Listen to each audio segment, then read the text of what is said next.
What's good? What's good? It's the one, the only, but what do I know? Boxing coming back at y'all with another one, man. We got Oscar De La Hoya in the news, man. First and foremost, let me give a shout out to Fight Hub TV, man. I was watching an interview that they did with Oscar De La Hoya where they were asking predictions for David Benavidez and Caleb Plant. You know, Oscar De La Hoya feels like, man, David Benavidez will beat Caleb Plant, man. He feels like he's going to be a lot more busier than what Canelo was. So then, obviously, when he compared David's potential performance against Canelo's performance, they automatically said, well, who do you think would win in a fight between David Benavidez and Canelo?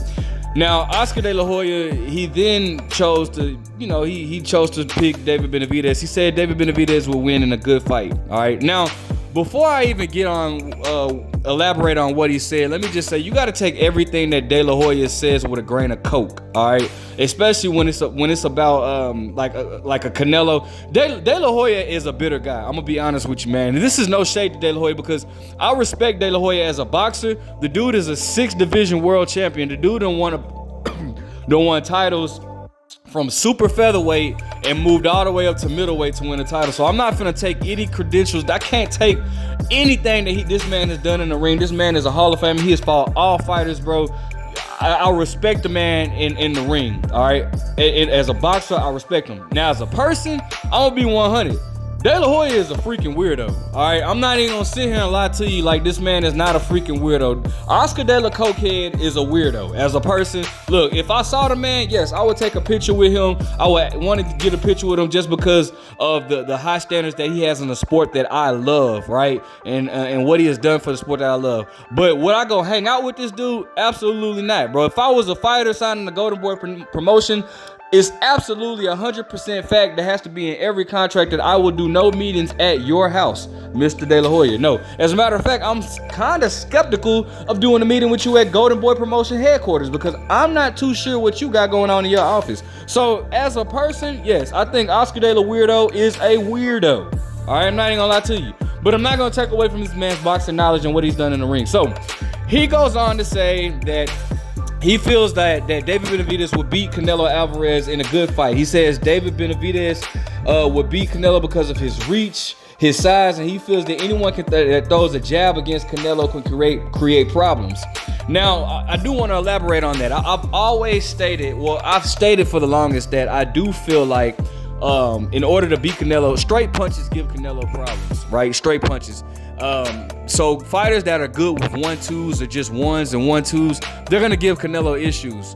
Or if you can go all the way back to Austin Trout. Austin Trout gave Canelo issues, of course. Obviously, Floyd Mayweather, Erislan De Lara, even Sergey Kovalev. I can't stand Sergey Kovalev for the life of me, but even though he was pity patting with it, he was giving Canelo a little issues with his jabs. Obviously, in Dimitri Bivol, we saw what happened with that, right? So if you have a good 1-2, basic fundamentals, good 1-2, sharp 1-2, you're gonna give Canelo issues, right? Now, he was also, but De La Hoya then went on to say that, if Canelo allows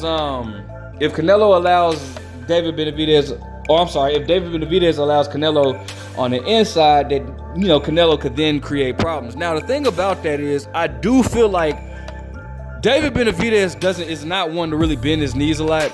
He fights tall. He fights tall. David Benavidez fights tall, as he should. He's a tall fighter, He's a pretty big guy. I do feel like Canelo may have troubles on getting, he will have troubles getting on it. Well, now, you know what? I'm not going to take that away from Canelo. Canelo may have troubles getting on the inside with David Benavidez, but if he can get on the inside with David Benavidez, he's still going to have some hard work in there. Not saying that he's not going to be able to create any openings, because Canelo will definitely create openings on the inside with David Benavidez. The whole thing is he has to get on the inside of David Benavidez, all right? So, I mean, listen, this is not really a prediction video because, bro, the fight is not happening, and it makes for a good debate. It does make for a good topic. I feel like at this point in time, if you have David Benavidez beating Canelo, I mean, that's not far-fetched. You know what I'm saying? Like, that's not like the old shocker of the world. Like, no, I can understand why you would pick David Benavidez, and for those that ride with Canelo, I can understand why you would pick Canelo, why you think Canelo could beat David Benavidez. If you want to say David Benavidez hasn't been tested the way Canelo has, he doesn't have the the experience that Canelo has. He doesn't have the ring IQ that Canelo has. Yeah, you can say all of that. You can make an argument for both cases, right? This is not a prediction video. However, this is a fight that I would definitely love to see should David Benavidez get past Caleb Plant. Now, I will say this. I do wonder though if, because when De La Hoya, when Canelo first moved to super middleweight, right? I do wonder if De La Hoya always had this in his mind. Again, you have to take whatever De La Hoya says with a grain of salt. All right. You see, this man still to this day has not let go of Floyd Mayweather. Like, this dude will find any reason to like throw salt or shade or cocaine on Floyd Mayweather's parade. Like, this man, you're talking about the same man who wrote a whole letter to the fans saying why the fans should not get, or why the fans should not order Mayweather versus Conor McGregor, and also wrote a whole letter stating why Floyd Mayweather is bad for boxing. So, you know, you got to take everything that De La Hoya says or does about people in the past with a grain of cocaine. All right, so. But with that being said, excluding all that, you do wonder if that was the reason why maybe De La Hoya didn't want to make him Canelo versus Caleb Plant. All right. So this is I want you to take a second to think about something. All right. I want you to think about something. All right. Now, of course, Canelo stated that he wanted to be undisputed at middleweight. Right. He said he wanted to be undisputed at middleweight. All right. So. Cool. All right. I don't think nobody, had an issue with that. But then he chose not to. He got all the belts and didn't want to. The only belt he needed was the WBO belt, which was Demetrius Andrade. He didn't want to fight Demetrius Andrade for whatever reason. That's not this video, so we're not even gonna speak on that. But however, we will talk about at 168. I want you guys to think about something, right? And Billy Joe Saunders was the first person to point this out. I don't even care for Billy Joe, all right? I don't care for Billy Joe at all. But he was the first person to point this out, right? Now, the first time, we all know that David Benavidez has been stripped twice of his title. The first time was for that cocaine. That's just a fact, all right? Then the second time he was stripped because he couldn't make weight. He was fighting in the pandemic. It was just a lot of going on. I don't want to get into that either, all right? Now, Billy Joe made a tweet stating that. Before I even say that, once the David Benavidez got stripped for his WBC title at super middleweight, they then opt to make that a vacant title for the title eliminator, or for the match between Canelo Alvarez and Callum Smith. I want to say, was that for the WBA, Super WBA. That was for the Super WBA. So the WBC threw that belt over there and made it vacant for the winner. The winner of Canelo Alvarez versus Callum Smith would also be able to fight. They will also be able to win the WBC belt. So they were fighting for the vacant WBC belt and the Super WBA title. So Billy Joe Saunders then makes a tweet saying that I find it very funny that Canelo was not talking about being undisputed at super middleweight until David Benavidez got stripped of his title. And I'm not gonna sit here and lie. For you guys that I know a lot of people are not gonna want to hear that, but can you rebuttal it? No.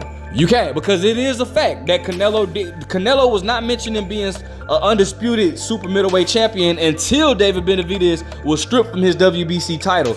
Then Canelo stated, well, I want to go for undisputed now. So, I mean, bro, I do wonder. I'm not going to lie. Now, you have heard Canelo in the past, or in the recent past, talk about how, David Benavidez has not done anything. The biggest name on his resume is Anthony. Was it Anthony? It was Andre Durrell. I'm sorry. It was Andre Durrell or whatever. No, it was Anthony Durrell. The biggest name on his resume was Anthony Durrell or whatnot, and he hasn't really fought anybody. All right. Now you can go to dissect resumes, cool, whatever. Listen, I think that the David Lemieux fight, and I definitely feel like Caleb Plant pushes him a step closer to get to earning a fight with Canelo. But that's my opinion. That's just my opinion. I would love to see the fight, and I definitely think the fight should be made if Canelo is going to choose to stay at super middleweight, which I don't see him having any success at 175. So I think super middleweight will be Canelo's home. Let me know what you guys think. Do you guys want to see the fight between Canelo Alvarez and David Benavidez? Like, comment, subscribe. Who would you pick? What do you think about De La Hoya's statement? But what do I know?